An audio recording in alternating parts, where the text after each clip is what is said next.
If you know that you are someone who is here to make an impact, there is a difference you want to make, a legacy you want to leave, but you keep getting in your own way, then know that it is not a character problem. It is a conditioning one. Because if your brain isn't wired to handle the ambition that you have, you will keep hitting the same invisible ceilings and feel frustrated trying to break through them. So in this video, I am going to show you the one psychological resource that determines whether you follow through on your potential or whether you keep stopping yourself. And I'm going to show you exactly how to build it.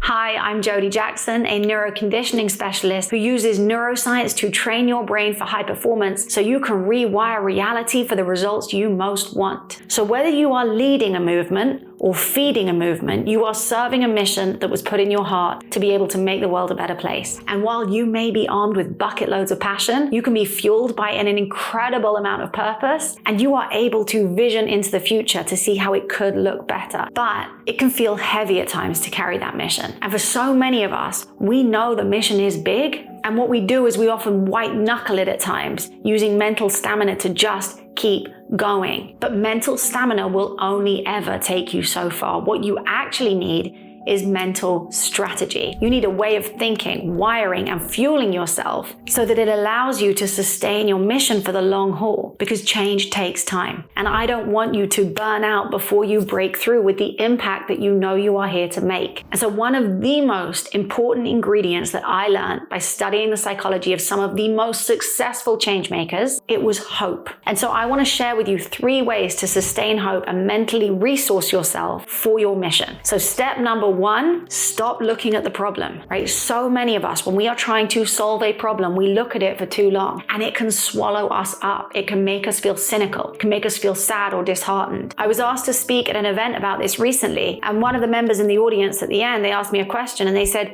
how do you make progress when the problem feels too big? And they were someone who was wanting to start a movement, right? But they said that they get consumed by the problem, that they struggle to see the solution. And I was speaking to a room full of change makers, right? People affecting change at the highest level. And one of them said, the better you get at seeing the problem, the more overwhelming it becomes. You start noticing it everywhere. Now, bear in mind, I've spent the last decade researching the mind and how to unlock human potential. And so when he said this, I was like, yeah, do you know why? Because you're looking at the problem, right? Where focus goes, energy flows. Whatever you focus on expands. And I want to just demonstrate this so that you can experience it, not just know it, right? And then I'm going to explain why. So I want you to look around the room right now, and I want you to see how many things that you can notice that are red. I'm going to give you 10 seconds to look around, count how many, where they are.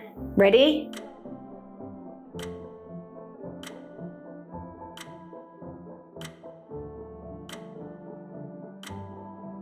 Three, 2, 1. Okay, close your eyes. Now, with your eyes closed, I want you to just imagine remembering exactly where the red items were. Remember what they were, how many they were, what texture they were, what shade they were, right? And now keeping your eyes closed, don't open them, keeping your eyes closed, I want you to now think about everything in your room that was green, right? See if you can remember it in the same vivid detail, how many they were, what they were, where they were, what texture, what color, right? That one's so much harder to do because we weren't looking for it. Now, if you open your eyes now, just look around, see how many green things you can notice.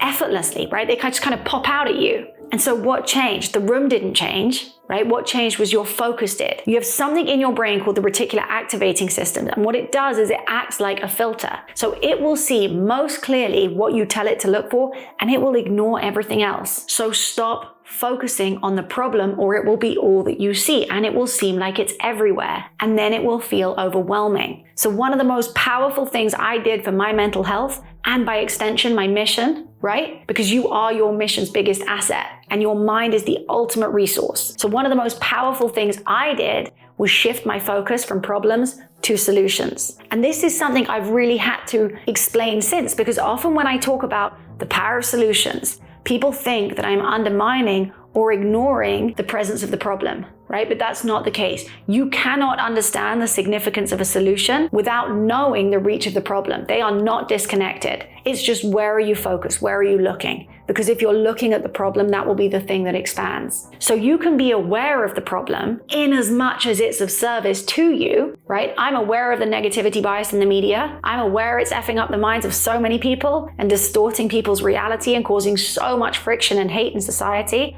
Cool. I'm aware of that. And what that's done is move me to a point of action. I don't need to keep looking at it. The pain has served its purpose. So now the question becomes, what next? Because if you keep looking at the problem, you will get lost in it. You just will. And it is not because you're weak. It is because you are human. It's just the way that our brains work. And so you have to discipline yourself, and it is a discipline, right? Because the problem is very attractive, especially when you care about it. So it becomes a mental discipline of where to place your focus. And it's a decision you have to keep making, because the problem will keep pulling you in. And it is not naive to stop looking at the problem. It is an act of service to you and to your mission. You will not lose your edge. You will sharpen it.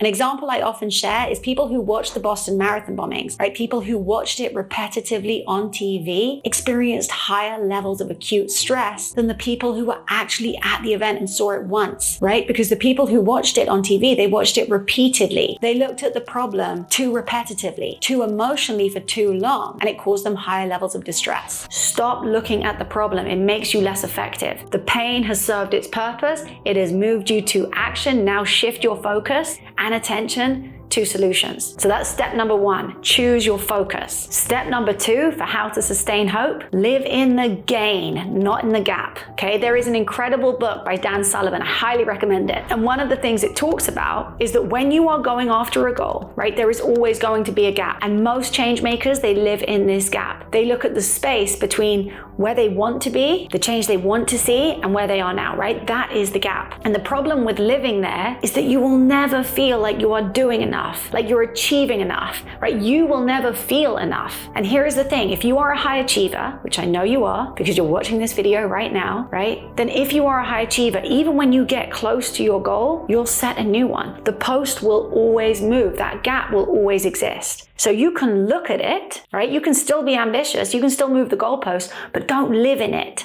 Because when you actually realize what it took to get you from here to here, and you're measuring against where you started to where you are, then you are living in the gain. And here is a really important ingredient that moves you from living in the gap to living in the gain. You celebrate every one of those steps along the way. And by the way, this is how you are able to experience so much fulfillment and joy in the process.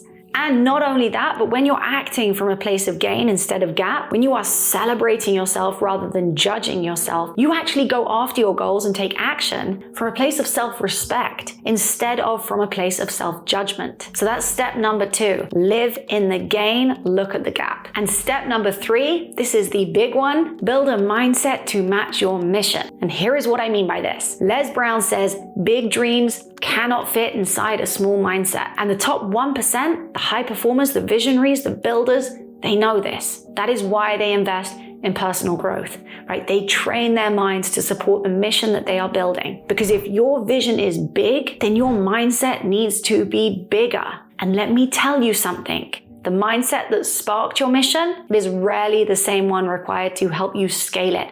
That is why so many people hit a ceiling. Not because their vision is too big, but because their mindset is not big enough to hold it, to contain it. And if you are not mentally prepped to carry this mission, then it can take a mental toll. It can feel like a burden. But the top 1%, they train their mind. They train their thoughts, their beliefs, their identity, their nervous system to be in alignment with the goal so that they can sustain greater levels of impact. I began investing in my mindset about 15 years ago because I had to, but now I do it because I choose to, right? Because I understand how powerful it is. And if you are here to make an impact, then know that you are your mission. The better you get, the better it gets. So I used to think, as someone who cares deeply about making an impact and improving the lives of others, I didn't really invest in myself, right? I felt like it was indulgent. My energy and my effort was needed out there to make the world better, to make other people's lives better. And it wasn't until I went to a seminar that was solely focused on self-development. And when I was there, my body was buzzing, my mind was fired up. And I remember having this moment of complete epiphany, of realizing that self-improvement is really just serve-improvement, right? Because when you are better resourced internally, you become so much more effective externally. And when you start training your psychology, you multiply your impact, your influence, and even your inner peace. So if you want to train your mind to actually support the life and the impact that you are building, click the link below.